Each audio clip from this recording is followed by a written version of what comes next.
भारत का इतिहास केवल कहानियों का संग्रह नहीं, बल्कि ज्ञान और कौशल का खजाना है।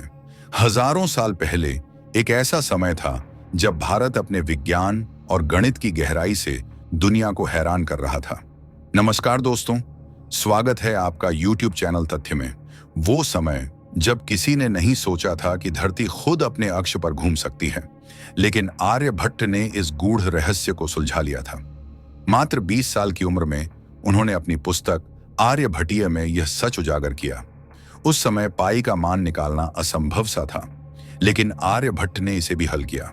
आज हम इसे आम बात मान सकते हैं, लेकिन उस दौर में यह ऐसा था जैसे किसी अंधेरी गुफा में उजाला मिल गया हो। आश्चर्य की बात यह कि पश्चिमी देशों ने इसे अपने नाम किया। क्या आपको पता है, भारत में यह ज्ञान हजारों साल पहले था, लेकिन दस्तावेजों के अभाव में इस पर हमारी पकड़ ढीली हो गई।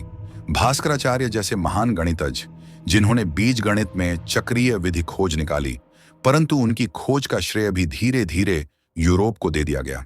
सोचिए, उस समय हमारे पास ऐसा ज्ञान था जो आज भी किसी रहस्य से कम नहीं।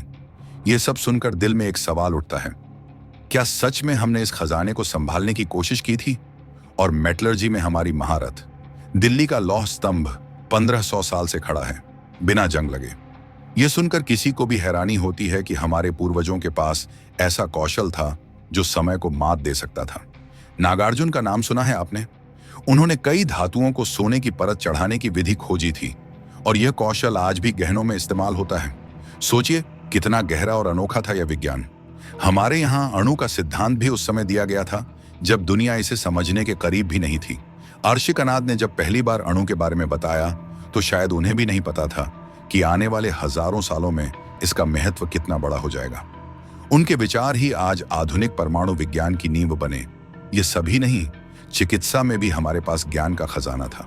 चरक, जिन्होंने चरक संहिता में रोगों और उनके इलाज की विस्तार से चर्चा की। और सुश्रुत, सुना है उनका नाम? उन्होंने राइनोप्लास्टी जैसी आधुनिक सर्जरी का बीड़ा उठाया था। एक समय था जब कान या नाक काट देना सजा थी। सुश्रुत ने ऐसे लोगों के जीवन में रोशनी ला दी, उन्हें उनकी पहचान लौटाई। उनकी सुश्रुत संहिता में 760 औषधीय पौधों का जिक्र है, जो आज भी आयुर्वेद में काम आते हैं। क्या ये सब जानकर आपके मन में कोई गर्व की भावना नहीं उठती? क्या आप नहीं सोचते कि हमारे पूर्वजों के पास वो ज्ञान था जो अब भी किसी चमत्कार से कम नहीं? और योग का नाम सुनते ही मन में एक शांत लेकिन शक्तिशाली छवि बनती है। लेकिन क्या आपने कभी सोचा है कि यह सिर्फ व्यायाम नहीं, बल्कि जीवन जीने का एक तरीका है? पतंजलि ने इसे केवल शरीर की नहीं, बल्कि मन और आत्मा की यात्रा बताया।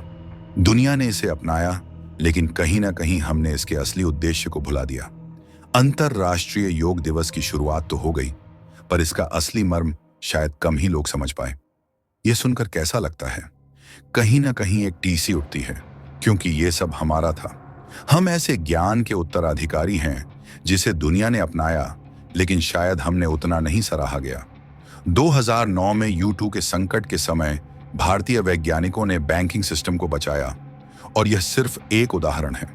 हर रोज भारतीय वैज्ञानिक विश्व की समस्याओं का समाधान ढूंढने में लगे हैं। भारत का विज्ञान और गणित का इतिहास जितना पुराना है, उतना ही अनमोल है। यह सोचने पर मजबूर कर देता है कि हमने अपनी विरासत को कहां खो दिया। शायद अब वक्त आ गया है कि हम इसे संभालें और फिर से दुनिया के सामने अपनी पहचान को निखारें। अगर आपको आज की यह वीडियो पसंद आई हो, तो अपने विचार हमें कमेंट बॉक्स में जरूर बताएं। इस वीडियो को लाइक और शेयर करें, और यदि आप हमारे चैनल पर नए हैं तो इसे सब्सक्राइब करना न भूलें। मिलते हैं अगली वीडियो में, तब तक के लिए नमस्कार।